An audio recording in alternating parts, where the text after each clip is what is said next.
राधे राधे, जय श्रीमन नारायण, हरे कृष्णा। कैसे हैं आप लोग? आशा करती हूँ कि भगवान हरि की कृपा आप सभी पर बनी रहे, आप सभी स्वस्थ हो और अच्छे हो। इसी के साथ आज हम सुनेंगे, भगवान के घर देर है लेकिन अंधेर नहीं।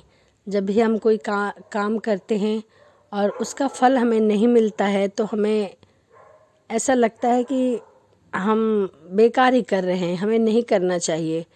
लेकिन जब भी हम पेशेंस रखें तो उस फल की प्राप्ति ज़रूर होती है। भगवान हम जो भी कार्य करते हैं उसका फल हमें अवश्य देते हैं, बेशक थोड़ा देर से दें। तो चलिए सुनते हैं, भगवान के घर में देर है परंतु अंधेर नहीं। रोज की तरह विश्वास साहब सब्जी लेने के लिए मार्केट जाते हैं। वह दुकान पर सब्जी ले ही रहे होते हैं, तभी पीछे से एक भिखारन की आवाज़ आती है, बाबा भगवान के नाम पर कुछ दे दो, मैंने 2 दिन से कुछ भी नहीं खाया। एक जानी पहचानी सी आवाज़ उनके कानों में जाती है, जिसे सुनकर साहब चौंक जाते हैं और पीछे मुड़कर देखते हैं तो उनकी आंखें फटी की फटी रह जाती है और विश्वास साहब के मुख से यही शब्द निकलता है, रेशम तुम। यह सब सुनकर वह भिखारन भी शक पका जाती है और ऊपर नजरें उठाकर विश्वास साहब की ओर देखती है तो आंखों से आंसुओं उसके बहने लगते हैं और बोलता है, भैया आप? हाँ मैं, लेकिन तुम्हारी यह हालत कैसे हुई? विश्वास साहब घबराते हुए उस आदमी से पूछते हैं, भैया यह सब मेरे कर्मों की सज़ा है। मैंने आपके साथ जितना बुरा व्यवहार किया था, शायद भगवान ने इसीलिए मुझे यह सज़ा दिया है। इतना कहते कहते वह व्यक्ति वहीं बेहोश होकर गिर जाता है। आदमी को बेहोश देखकर विश्वास जी और ज़्यादा घबरा जाते हैं और जल्दी से अपने बेटे नितिन को फ़ोन करके बुलाते हैं। 10 मिनट के अंदर ही नितिन वहां पहुंच जाता है और वह उस आदमी को लेकर विश्वास साहब और नितिन हॉस्पिटल पहुंच जाते हैं। डॉक्टर साहब आदमी को चेक करके बताते हैं कि घबराने की कोई बात नहीं है। इस आदमी ने 2-4 दिन से शायद कुछ भी नहीं खाया है, उसी के कारण इसे कमजोरी हो गई, जिससे इसे चक्कर आने लगा। अभी थोड़ी देर में ही इसे होश आ जाएगा, आप चिंता ना करें। तब नितिन बोला, पापा आप घर जाइए, यहाँ पर मैं इनके साथ बैठा हूँ, होश आते ही मैं आपको फ़ोन कर दूँगा। बेटे की बात सुनकर विश्वास साहब घर आ जाते हैं और अपने कमरे में जाकर अलमारी में से फ़ोटो निकाल कर देखने लगते हैं। देखते ही देखते अपने अतीत की यादों में चले जाते हैं कि कितना खुशहाल परिवार था उनका। घर में उनकी माता पिता, राम लला और वह स्वयं रहा करते थे। लेकिन जब विश्वास साहब की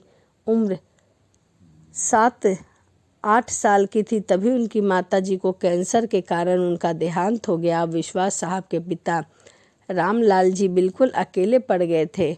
अब खेतों में काम करने के साथ साथ रामलाल जी को घर और विश्वास साहब दोनों को संभालना पड़ता था। धीरे धीरे आस पड़ोस के सगे संबंधियों के कहने पर रामलला ने दूसरा विवाह कर लिया ताकि विश्वास को भी मां मिल जाए। रामलाल की दूसरी पत्नी शांति देवी स्वभाव से बहुत अच्छी थी। वह विश्वास को अपने सगे बेटे से भी ज़्यादा प्यार किया करती थी। शादी के 2 साल बाद तक शांति देवी ने एक पुत्र को जन्म दिया जिसका नाम रमेश रखा गया। शांति देवी जी के पुत्रों को एक समान प्यार करती थी, लेकिन जब रमेश 5 साल का हुआ तो एक बस दुर्घटना में रामलला जी का देहांत हो गया। अब घर की सारी जिम्मेदारी विश्वास के कंधों पर आ गई। विश्वास खुद भी अभी बालक था, लेकिन फिर भी उसने हिम्मत नहीं हारी। अपनी माँ और भाई की जिम्मेदारियाँ लेते हुए माँ को विश्वास दिलाया और पढ़ाई बीच में ही छोड़कर खेतों में मजदूरी करके परिवार का लालन पोषण करने लगा। जब रमेश स्कूल जाने लायक हुआ तो उसका एडमिशन गांव में ही एक बहुत अच्छे विद्यालय में करा दिया गया। विश्वास दिन रात मेहनत मजदूरी करके अपने भाई की हर इच्छा की पूर्ति करने लगा। विश्वास का बस एक ही सपना था कि उसका भाई पढ़ लिख जाए और उसकी अच्छी नौकरी लग जाए ताकि परिवार में पैसे की किल्लत कभी खत्म हो जाए। लेकिन खेती बाड़ी से घर का गुजारा भी मुश्किल से होता था। विश्वास ने अपने भाई की अच्छा भविष्य बनाने के लिए अपनी हर इच्छा को दबा दी। माँ जब भी विश्वास को शादी करने के लिए कहती तो विश्वास बोलता, पहले मैं भाई का घर बसा दूँ, फिर स्वयं शादी कर लूँगा, नहीं तो मेरे ऊपर से मेरी पत्नी की जिम्मेदारी आ जाएगी और जब रमेश की नौकरी लग जाएगी तब हम कमाने वाले 2 भाई हो जाएंगे। उसके बाद तो घर में किसी भी चीज़ की कभी भी कोई कमी नहीं रहेगी, तो फिर मैं शादी कर लूँगा। तब माँ बोली, पता नहीं बेटा, मुझे कभी कभी डर लगता है कि न छोटे भाई के भविष्य में चक्कर में अपना जीवन मत बर्बाद कर लेना। अब उम्र तो तेरी शादी की हो गई है, तब आगे तेरी मर्जी।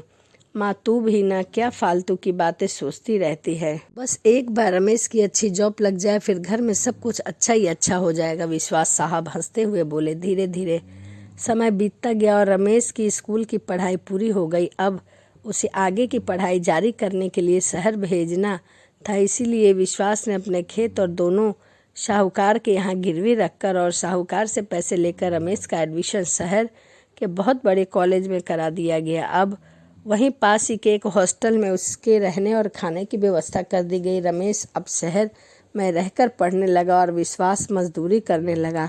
हर महीने रमेश को खर्चे के लिए पैसा भेजा करता था। समय अपनी गति से चलता रहा। विश्वास की मेहनत रंग लाई। रमेश को शहर में बहुत बड़ी कंपनी में मैनेजर की पोस्ट मिल गई। अब विश्वास को इस बात का पता चला तो उसकी खुशी का ठिकाना नहीं रहा। अपने भाई की जॉब लगने की खुशी में उसने सारे गांव में मिठाई बंटवाई। शांति देवी भी खुशी के मारे बड़े बेटे के इतने सालों की मेहनत आखिर रंग लाई। अब तो सब रमेश के गांव आने का इंतजार कर रहे थे, लेकिन 6 महीने बीत चुके थे। रमेश नहीं आया। फ़ोन करते तब यही कहता, मैं जल्दी लौट आऊँगा भैया। इधर गांव में साहूकार रोज विश्वास के घर आकर धमकी देने लगा, अगर पैसे नहीं लौटाओगे तो वह उसके घर और खेतों पर कब्जा कर लेगा। इंतजार करते करते एक दिन विश्वास के फ़ोन मिलाया और बोला, अरे रमेश, तुम कब गांव आ रहे हो? मैं और माँ तुम्हारे इंतजार में कब तक रहेंगे? साहूकार भी रोज रोज पैसे मांगने आ जाते हैं, तुम आ जाते तो साहूकार का कर्जा भी चुका देते। देखिए भैया, आपने मुझे बार बार यहाँ फ़ोन मत करिए। मेरी शादी मेरी कंपनी के मालिक की बेटी से हो गई है और मैंने उसने अपने माँ बाप के बारे में उसे अपने माँ बाप के बारे में नहीं बताया है, तो क्या सोचेंगे मैं इतने गरीब परिवार से हूँ, इसीलिए आज से आपका और मेरा कोई संबंध नहीं है। तू कैसी बातें कर रहा? मैं छोटे, मैंने अपनी माँ के उज्जवल भविष्य के लिए कितनी संघर्ष की है, तुम्हें भी पता है, और आज तुम कह रहे हो कि हमारा कोई संबंध नहीं है। विश्वास गुस्से से बोला। विश्वास की यह बात सुनकर रमेश बोला, तो इसमें कौन सी बड़ी बात है भैया? वह तो हर माता पिता करते हैं, आपने भी वही किया, और जहाँ तक नौकरी का सवाल है वह मैंने अपनी मेहनत के दम पर लिया है, इसीलिए आइंदा से मेरे पास फ़ोन मत करना। और आप ना तो मेरे भाई हो।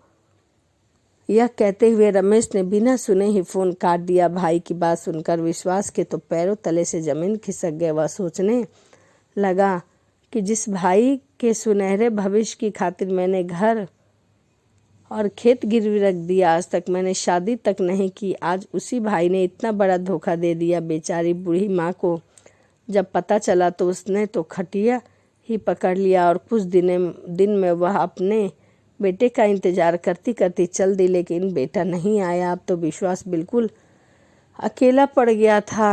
उसका ईश्वर से भी भरोसा बिल्कुल उठ गया था। उसने अपनी ज़िंदगी बिल्कुल नीरस लगने लगी थी।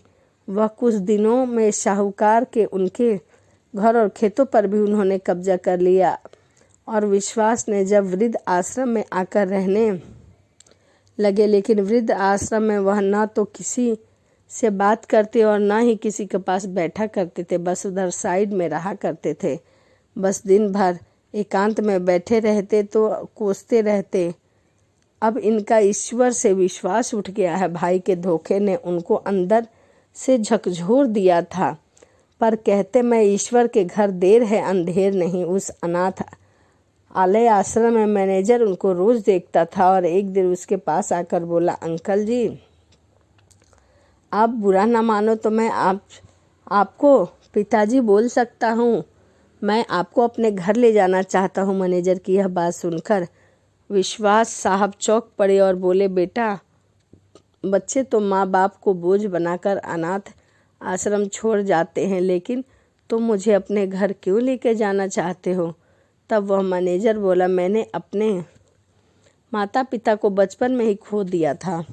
आज मेरे पास सब कुछ है, लेकिन माता पिता का प्यार नहीं है। इस प्यार के लिए हमेशा से तरसा हूँ, लेकिन पता नहीं, जब से मैं आपको देखता हूँ मुझे आपके अंदर अपने पिता की छवि दिखाई देती है। इसीलिए मैं चाहता हूँ कि आप हमारे साथ हमारे परिवार में रहे, ताकि सर पर पिता की छाँव रहे, मेरे बेटे को दादा का प्यार मिले। आप आज से ही हमारे घर रहेंगे। मैं कुछ नहीं जानता। पिताजी, मैनेजर की बात सुनकर विश्वास जी के आंखों में आंसू आ गया। वह मन ही मन सोचने लगे कि ईश्वर, तेरी लीला भी निराली है। मेरे खुद के भाई ने मुझे पराया कर दिया और एक अनजान आदमी मुझे अपना घर में पिता बनाकर ले जा रहा है। कभी फ़ोन की घंटी बजी और विश्वास साहब अपने अतीत में वापस वर्तमान में आ गए। फ़ोन उठाया तो बेटे ने कहा, पापा, उस आदमी को होश आ गया है और वह आपसे मिलना चाहता है। वो आपको अपना भाई बता रहा है। आप जल्दी से हॉस्पिटल आ जाइए। मेरे तो कुछ समझ में ही नहीं आ रहा। यह कहकर बेटे ने फ़ोन काट दिया। थोड़ी देर में विश्वास हॉस्पिटल पहुंचे। विश्वास साहब को देखकर रमेश उनकी चरणों में गिर कर माफ़ी मांगने लगा और रोते हुए बोला, मैंने आपके और माँ के साथ जो किया, आज मुझे उसी की सज़ा मिल रही है। मेरे बेटे बहू ने सब कुछ अपने नाम करवा कर मुझे अपने घर से बाहर निकाल दिया है। इसमें शायद मेरे बेटे बहू का कोई दोष नहीं है। यह मेरे ही कर्मों की सज़ा है, जिसके कारण आज मैं दर दर भीख मांगने को मजबूर हो गया हूँ। विश्वास साहब ने रमेश को उठाया और कहा, मुझे खुशी है कि तुम्हें अपनी गलती का पछतावा है, तुम्हें अपनी गलती का एहसास है, लेकिन काश तुम्हें अपनी गलती का भारी एहसास होता तो आज माँ नहीं गई होती। तुम देखकर ईश्वर का भी न्याय निराला है। जब एक परिवार उसने मेरे से छीन लिया तो मुझे दूसरे परिवार में मिला दिया। देखिए, यह मेरा बेटा है और यही मेरा परिवार है। आज मुझे इतना मान सम्मान और आदर सत्कार मिला है कि मुझे कभी लगा ही नहीं कि यह मेरा सगा बेटा नहीं है। इतना कहते कहते विश्वास साहब की आंखों से आंसू के झरने बहने लगे। अब नितिन बोला, अरे, मुझे तो पिता के साथ साथ आज चाचा भी मिल गए। चाचा जी, अब आप हमारे साथ ही रहे। विश्वास साहब की आंखों में आज अलग ही चमक थी। जिस ईश्वर को पर उनको भरोसा उठ गया था, आज उसी ईश्वर पर उनका 100 गुना भरोसा बढ़ गया है। उन्हें पता चला था कि ईश्वर हमारे अच्छे और कर्मों का फल देर सवेर हमें अवश्य देता है, चाहे इस जन्म में दे, चाहे अगली जन्म में दे। इसीलिए तो कहते हैं, कर्मों का फल सबको मिलता है, चाहे देर से मिले, चाहे जल्दी मिले। चलिए, इसी के साथ वीडियो को समाप्त करते हैं और मिलते हैं अगली वीडियो में। यदि आपको वीडियो पसंद आई हो तो प्लीज़ चैनल को सब्सक्राइब करिए, कमेंट, लाइक, शेयर करिए। तो चलिए, इसी के साथ वीडियो को समाप्त करते हैं। राधे राधे, जय श्रीमन नारायण, हरे कृष्णा।